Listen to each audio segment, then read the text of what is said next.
So, kaya naman tala ko nawala sa online in 2 days kasi nga, may inaayos ako kasi hindi dumadating sa akin man ransom to government and the Philippines to PPI Bong in United States to President Donald Trump. So, humahanap ako ng baril na illegal na pwede ko gamitin pagpatay o whatever. Kasi, kung bibili ka naman talaga ng gun o baril, may mga subjected na going to your signature and to your ID kung saan mo gagamitin.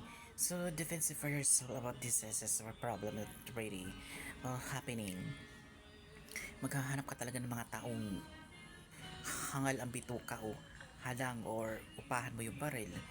Whatever for your neighborhood, anything na pwede mo gamitin sa massacre, whatever na hindi nga sumusunod ang mga ganitong issue. Diba? So, wala tayong magagawa, talagang magpapatayan tayo. So everybody, todis akong wala sa online for anything to know Wi-Fi, no data. But here the issue about the Marcos in Amy Marcos. You know what? Amy Marcos, wala ka nang magagawa kung ang kapatid mo ay nag-drug your problem before the 30 signs. Hindi na issue yan ngayon. Ang issue ngayon na makulong ang mga poverty flood control over the corrupt the nation at kami dito na nakawan ng mga Pilipino na yung contractor na yan, senator o actor or what. You know what, ikaw Amy Marcos, panira ka, sinisira mo ang pamilya mo. Kung tahimik mo na lang yung bibig mo, what matter your life, yung sinabi mo nga, di ba, hinayaya kayo mag-drugs, tama na yung sinabi mo.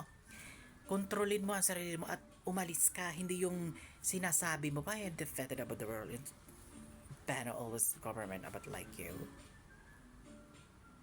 Alam nyo ba na ang boyfriend ni Gina Lima na si Ivan Cesar Ronquillo ay nagpakamatay din sa same room na kung saan namatay si Gina Lima? Alam naman natin na usap-usapan ang pagpanaw ni Gina Lima dahil daw kuno sa pambubugbog ng kanyang boyfriend na si Ivan Cesar Ronquillo. At dahil dito at na yung mga nagpakalat daw ng fake news about sa pangyayaring ito na nangyari kay Gina Lima na binugbog daw at namatay daw ito dahil sa pambubugbog ng kanyang boyfriend, yun daw pala ay hindi totoo. Dahil sa mga maling impormasyon na kinalat ng iilang friend ni Gina Lima, ngayon ay nag-suicide dahil sa stress at anxiety at takot na rin dahil sa mga pinagsasabi ng ibang tao sa kanyang boyfriend na si Ivan Cesar Ronquillo. Trending ito ngayon sa iba't ibang social media platform na kung saan itong si Ivan ay nakapag-post pa rin